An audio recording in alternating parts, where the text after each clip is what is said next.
reception of 2 well-placed bands. Don't like it, says her mother. It takes a few photos for Elise to get warmed up, to judge her mother's food.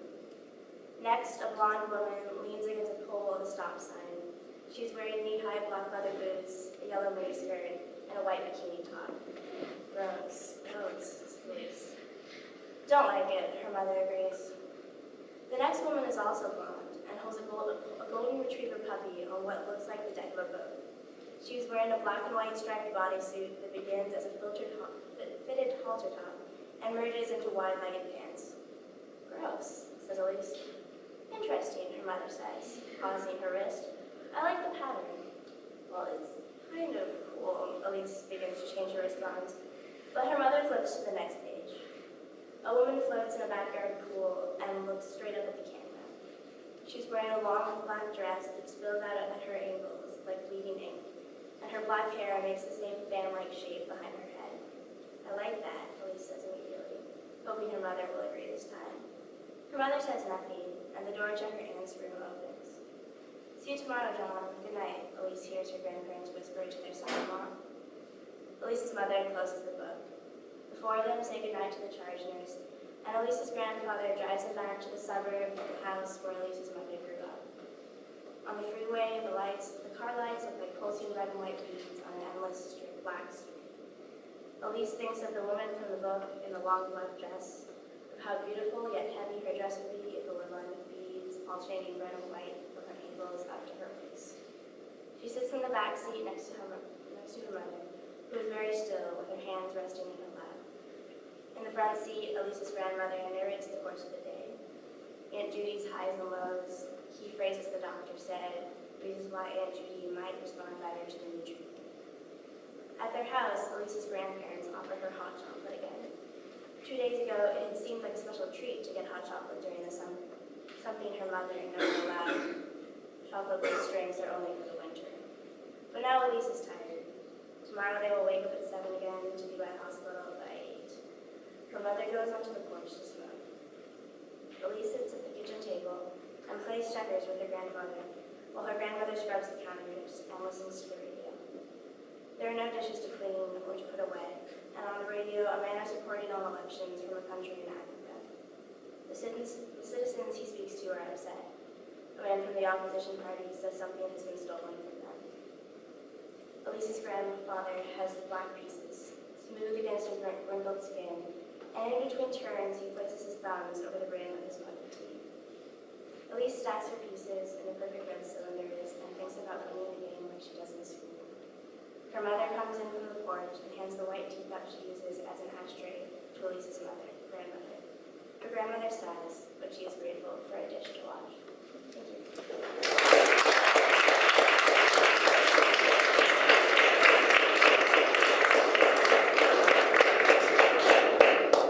Munyan is an English and poli-sci major in Jonathan Edwards. She is from Columbus, Ohio. The advisor this semester is Emily Barton.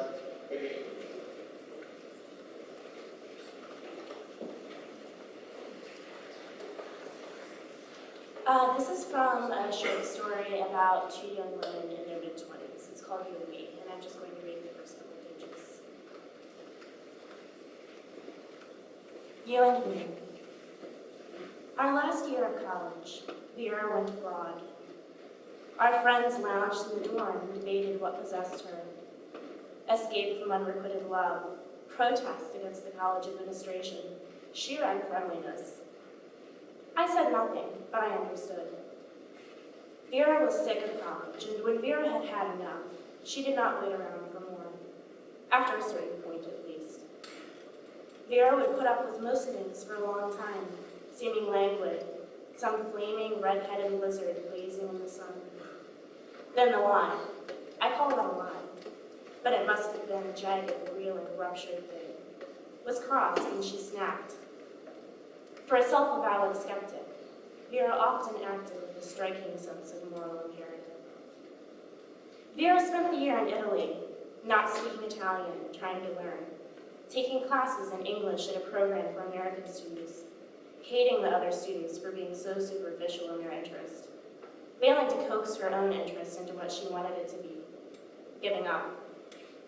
She took up smoking and then quit, She ate her pizzas alone in Italian cafes. She flirted with Italian men, all seemingly named Giuseppe. And after talking to her, I was confused whether all Italian men were named Giuseppe or whether all Italian men named Giuseppe were strangely drawn to her. She said that she had never been lonelier before in her life, that the loneliness was a kind of thing that dangled its heels beside her on benches, tugged at her hand as she walked along the street. She said that she had never felt so alive, that sometimes she wished her very pores could open wider to take everything inside. She asked me to visit her there. Vera rarely asked for anything aloud. I meant to go, but my family expected me home for winter break, and then spring break all of our other friends were going to Florida together, and I was ashamed not to go too, although I can't think why now. I did not keep in contact with any of them for long, the kind of contact that matters anyhow. Then there was Michael too, our last weeks together before graduation, although I never would have admitted then how much that influenced me. When Vera came back from graduation, we moved into a 2-bedroom apartment in Boston. She went to work at a soft drink company doing some sort of accounting work that I could never quite understand, and never would have suspected that she could either. She made good money though, and always looked enviably put together in her suits. She had mastered wearing scarves in Italy and twisted her hair in a gorgeously loose bun with tendrils curling down around her face. For all her ambivalence towards Italy as a resident, she managed to return with a Mediterranean tan and eagerly articulated attitude of having forgotten American idiosyncrasies, living as she had in Italy.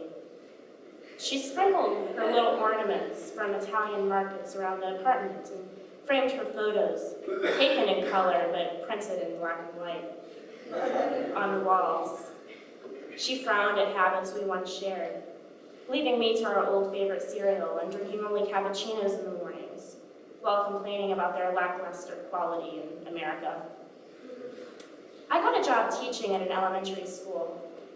I did not plan to be a teacher, though people had often suggested it to me over the years. I was always good with kids, but I thought that teaching seemed too soft, too stereotypically feminine. I did not want to be the sweet girl who grew up to care for sweet kindergartners, watching them grow up to then do important things. I wanted to do the important things myself. But at the end of college, I couldn't think of any important things that I felt drawn to do. I wanted to know what I was meant to do, or at least be upset about not knowing. But I felt a strange malaise towards everything then. I had tutored enough to have a good resume for teaching. It made sense, and tutoring had been when I felt some kind of peace in college, some meaning outside myself. I can't say that I felt that way most days teaching. Most days I just felt tired. My friends, Vera especially, joked about teaching as if it was the worst thing in the world. Vera dramatically clutched my arm with her long manicured fingers, demonstrating how she would one day march into the classroom and pull me out of their grubby little hands.